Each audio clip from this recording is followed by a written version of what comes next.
अभी उम्र बाटे पढ़े वाला, हो आगे बढ़े वाला, न लोभ करे वाला।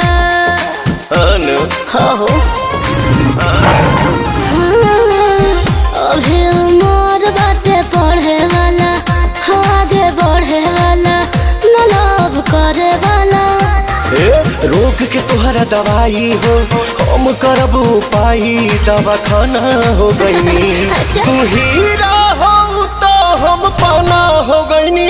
काला ओढ़नी के मोरनी दीवाना हो गईनी। काला ओढ़नी के मोरनी दीवाना हो गईनी।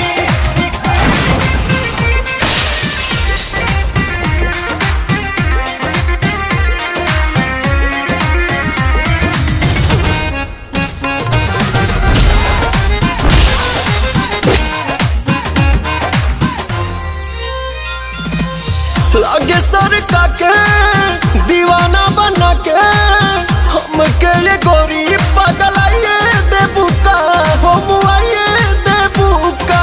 इल्जाम मत लगावा, जल के मच्छर बूझे बाबू, हम कहता तारा हलाइन मारा तारा।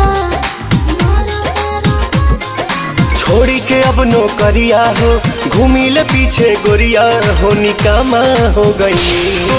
हीरा हो तो हम पाना हो गईनी। काला ओढ़नी के मोरनी दीवाना हो गईनी। काला ओढ़नी के मोरनी दीवाना हो गईनी।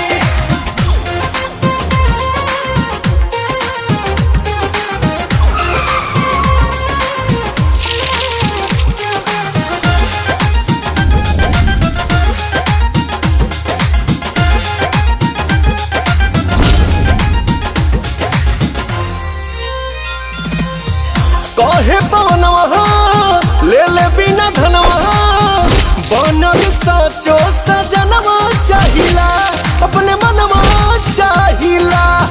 अच्छा जी, लेके प्रिंस तेरे अंशों के तू घुमा तारा, झूठे झुमा तारा। जुड़ल ऐसन नाता, दिल के तोहरा खाता में हम जमा हो गईनी। तू हीरा हो तो हम पाना हो गईनी। काला ओढ़नी के मोरनी दीवाना